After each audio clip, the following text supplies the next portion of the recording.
नमस्कार, आपकी बहुत बहुत स्वागत सभी का बहुत बहुत स्वागत है। इस वक्त हम लोग अहमदाबाद में साबरमती रिवर फ्रंट पे हैं। पहले फेज का गुजरात में चुनाव संपन्न हो चुका है। 89 सीटों पे वोटिंग परसेंटेज पिछली बार के विधानसभा चुनाव की तुलना में कम रहा। सवाल यह है कि किसका वोटर घर से बाहर नहीं निकला और किसका जोश खरोश में बाहर निकला था। सारे नेताओं की धड़कनें निश्चित तौर पे काफी ज्यादा बड़ी होंगी, इसका आकलन करेंगे। और इस वक्त हमारे साथ बातचीत करने के लिए मौजूद है यहाँ पर हमारे गुजरात ब्यूरो चीफ निर्णय कपूर, और उनसे ये समझने की कोशिश करेंगे कि आखिर कल का जो पूरा वोटिंग पैटर्न रहा अलग अलग जिलों में, वो पैटर्न किस प्रकार का रहा है, किसके पक्ष में वो चीजें रह सकती है और किसके विपक्ष में।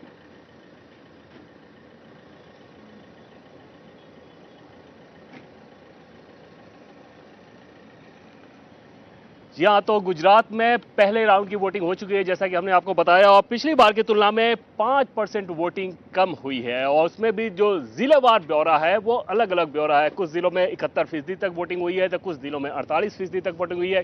जिन जिलों में वोटिंग कम हुई उसकी वजह क्या है, जिन जिलों में वोटिंग अच्छी हुई है उसकी वजह क्या है, और उसके पीछे का जो राजनीतिक विज्ञान है वो समझने की कोशिश करेंगे। साथ ही साथ मतदाताओं का जो मूड है उसे समझेंगे कि आखिर किस मूड को ये जो वोटिंग परसेंटेज है वो रिफ्लेक्ट कर रहा है, और इसका असर क्या दूसरे फेज पे भी पड़ना चाहिए, क्या दूसरे पेज पे पड़ सकता है। इन सारी चीजों को समझेंगे।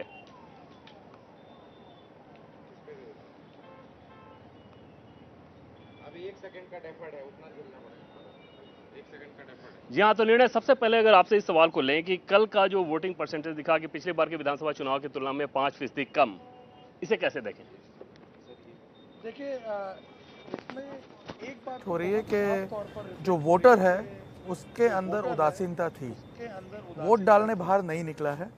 और जो पहले एक्सपेक्ट किया जा रहा था कि तीसरे मोर्चे के आने की वजह से, तीसरे पक्ष के आने की वजह से इस लड़ाई में वोटिंग परसेंटेज बढ़ेगा, जो कि नेचुरली देखा जाता है, तो वो नहीं देखा गया है। इसका मतलब ये है कि जो थर्ड फ्रंट के आने से सोशल मीडिया पे जो एक एनवायरनमेंट बना था, जो ओवरऑल एक माहौल बना था 6 महीने पहले, उसको देख कर के ऐसा लग रहा था कि इस बार एक ज़बरदस्त एंटी एस्टेब्लिशमेंट वेव है और उसकी वजह से लोग बाहर निकलेंगे।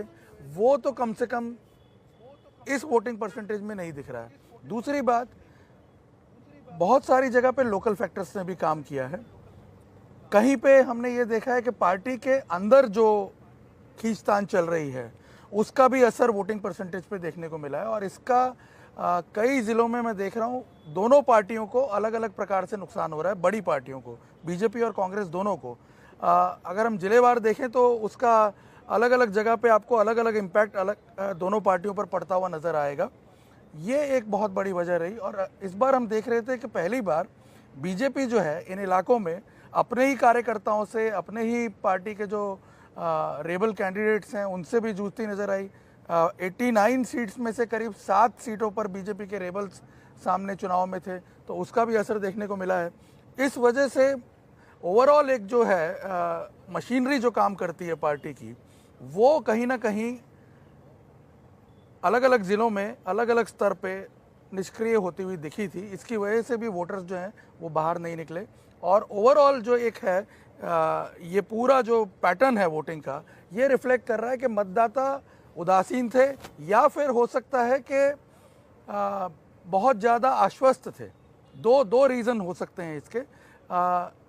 और लेकिन अगर जब उसको आप लोकली देखोगे तब आपको आइडिया लगेगा कि हाँ, यहाँ सच में उदासीन थे, यहाँ पे सच में वोटर बहुत ज़्यादा आश्वस्त थे। जी आगे आएंगे उस पे, और फिलहाल पहले एक और मेहमान का परिचय करा दें। जयवंत पांडे हमारे साथ हैं, वरिष्ठ पत्रकार हैं यहाँ पर, उनसे भी बातचीत करेंगे और एक चीज़ समझने की कोशिश करेंगे कि पिछले विधानसभा चुनाव में बीजेपी को इन सारी सीटों में से 48 सीटों पर जीत हासिल हुई थी, कांग्रेस को 39 सीटें हासिल हुई थी। 5% वोट कम, आप इसका आकलन कैसे करते हैं, कैसे रेडिंग कर रहे हैं?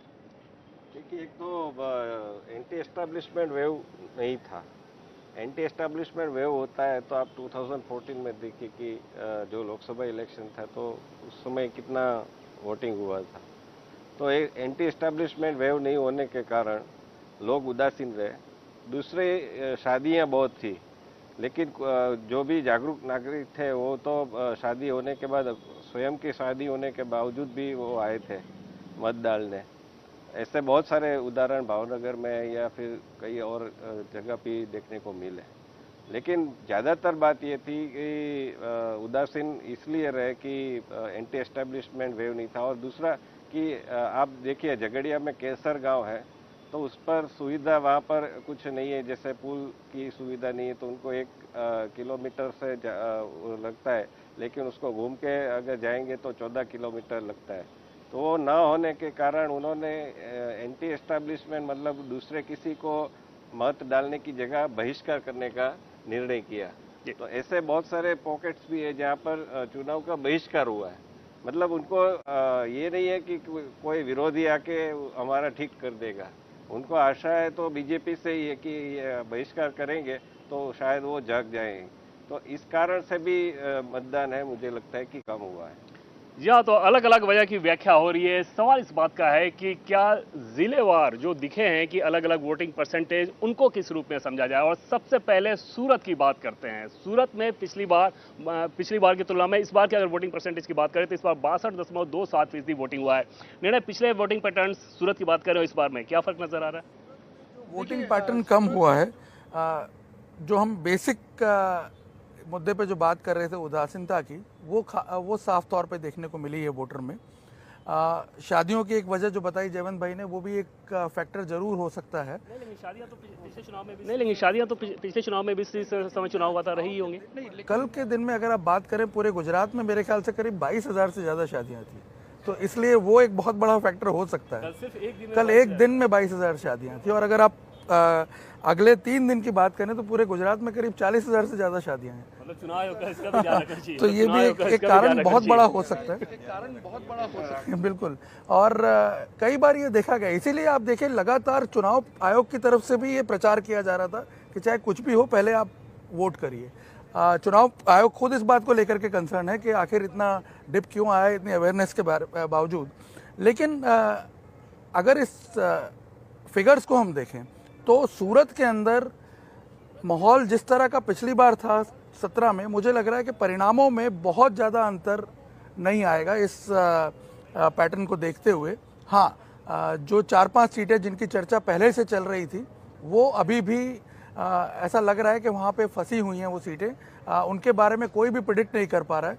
लेकिन जो चीज़ें साफ तौर पे उभर करके सामने आ रही हैं कल के पैटर्न के बाद, उसमें एक चीज़ पता चल रही है कि मांडवी की जो सीट थी, जो बीजेपी कभी जीत नहीं पाई है, वहाँ पे इस बार एक्सपेक्ट किया जा रहा था कि आम आदमी पार्टी का जो कैंडिडेट है, आम आदमी पार्टी की जो महिला उम्मीदवार है, वो बहुत ज़्यादा अच्छा करेगी और शायद एडवांटेज बीजेपी के पास जा सकता है। लेकिन उसके बारे में ऐसी रिपोर्ट्स आई हैं कि वो कुछ बहुत बेहतर कर नहीं पाई है। इसलिए उस सीट पे दोबारा लोग कह रहे हैं कि शायद कांग्रेस एक बार फिर से वो सीट जीत जाए। लेकिन जो शहरी सीटें हैं, बाकी की 12 सीटें, उनमें से जो 5 सीटें प्रमुख तौर पर जिनकी चर्चा हो रही थी, ओलपाड, कतारगाम, कामरेज, वराछा और करंज, इसमें देखा गया है कि प्रधानमंत्री के रोड शो के बाद करंज में और कतारगाम में माहौल काफ़ी सुधरा था।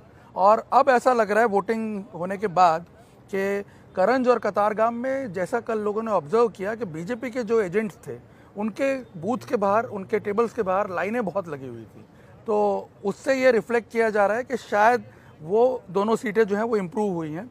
वराछा की जो सीट है वो अभी भी फंसी हुई है, वराछा और कामरेज की जो सीट है। और ओलपाड की सीट पे ऐसा देखने में आया है कि दोनों पार्टियों ने ज़बरदस्त जोर लगाया, दोनों के वोटर्स बाहर निकलते हुए नजर आए हैं। इसलिए ओलपाड, कामरेज और वराछा, इन तीनों के बारे में अभी कोई भी प्रेडिक्शन आप कर नहीं सकते हैं, क्योंकि जो मूड था वो हर तरफ दिख रहा था वोटर्स का, दोनों पार्टियों का। कांग्रेस कहीं पिक्चर में नहीं थी।